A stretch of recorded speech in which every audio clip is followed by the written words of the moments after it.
بسم اللہ الرحمن الرحیم۔ السلام علیکم۔ ہر روز نئی ویڈیو کے لیے چینل کو سبسکرائب کر لیں اور ساتھ لگے ہوئے بیل آئیکن کو دبا کر آل کی آپشن کو سلیکٹ کریں تاکہ ہر نئی ویڈیو کی اپڈیٹ آپ کو ملتی رہے۔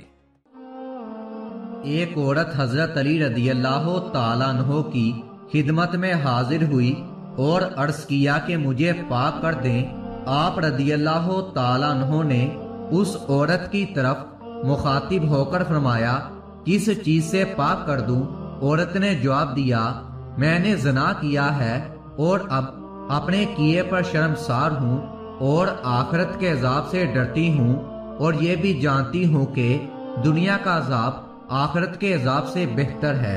حضرت علی نے پوچھا کہ تیرا شوہر گھر میں ہے یا سفر پر ہے؟ عورت نے جواب دیا کہ وہ گھر پر موجود ہے۔ حضرت علی رضی اللہ تعالیٰ عنہ نے پوچھا، کیا تو حاملہ ہے یا نہیں؟ اس عورت نے کہا، جی ہاں میں حمل سے ہوں۔ حضرت علی نے فرمایا، اپنے گھر واپس چلی جاؤ اور جب بچہ پیدا ہو جائے تو تب تم میرے پاس حاضر ہو جانا۔ یہ سن کر عورت اپنے گھر کو واپس چلی گئی۔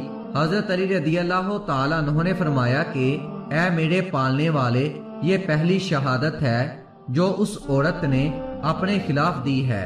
کچھ عرصے بعد جب اس عورت کا بچہ پیدا ہوا تو فارغ ہو کر پھر حضرت علی رضی اللہ تعالیٰ عنہ کی خدمت میں حاضر ہوئی اور عرض کیا، مجھے پاک کر دیجئے۔ حضرت علی رضی اللہ تعالیٰ عنہ نے انجان ہو کر پوچھا کہ کس چیز سے پاک کر دوں؟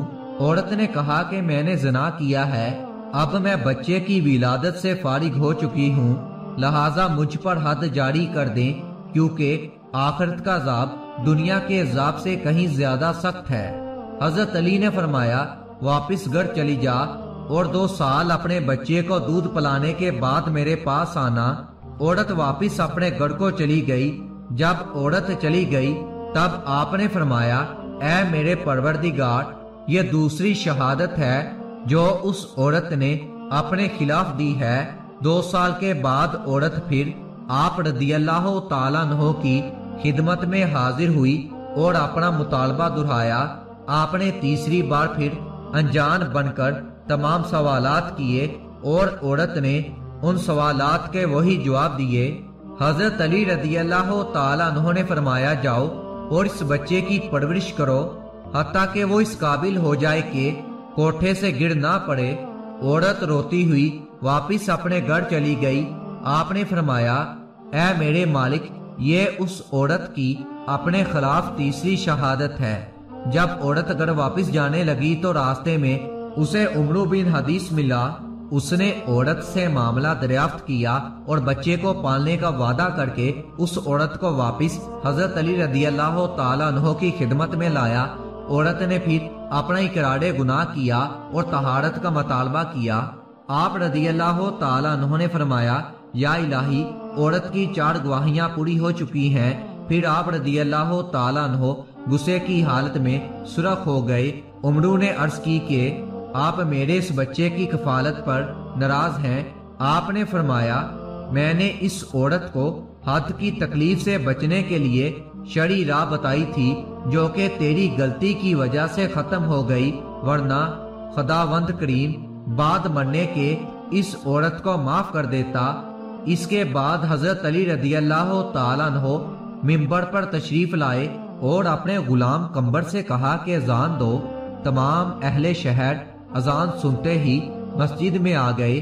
آپ نے فرمایا کہ اللہ اور رسول کی حمد و ثنا کے بعد میں یہ اعلان کرتا ہوں کہ میں کل صبح کوفہ کے میدان میں ایک عورت پر حد جاری کرنا چاہتا ہوں کہ اگر تمام لوگ ہاتھوں میں پتھر لے کر جمع ہو جائیں، لیکن اس بات کا خیال رکھیں کہ ہر شخص کا چہرہ کپڑے سے چھپا ہوا ہو تاکہ کوئی ایک دوسرے کو پہچان نہ سکے۔ یہ فرما کر آپ رضی اللہ تعالیٰ عنہ منبر سے نیچے اتر آئے۔ روایت ہے کہ اگلے دن شہر کے تمام لوگ چہرہ چھپائے اور چادروں میں پتھر لے کر میدان میں جمع ہو گئے۔ کچھ دیر بعد حضرت علی رضی اللہ تعالیٰ عنہ بھی تشریف لے آئے۔ پھر آپ رضی اللہ تعالیٰ عنہ نے حکم دیا کہ ایک گڑھا کھودا جائے اور اس گڑھے میں عورت کو کمر تک دفن کر دیا جائے اور باقی حصہ باہر رہنے دیا جائے۔ اس کے بعد آپ رضی اللہ تعالیٰ عنہ نے فرمایا کہ اے لوگو، اللہ نے اپنے نبی صلی اللہ علیہ وآلہ وسلم سے یہ عہد لیا تھا کہ کوئی ایسا آدمی جس کی گردن پر خود کوئی حد ہو تو وہ کسی دوسرے پر حد جاری نہیں کر سکتا۔ بس ایسا کوئی آدمی اس عورت کو پتھر نہ مارے جس کی اپنی گردن پر کوئی حد ہو۔ یہ سنتے ہی تمام افراد واپس چلے گئے اور خاندان رسول صلی اللہ علیہ وآلہ وسلم کے 3 افراد جن میں حضرت علی رضی اللہ تعالیٰ عنہ اور آپ کے 2 بیٹے شامل تھے، میدان میں رہ گئے اور انہوں نے ہی حد جاری کی۔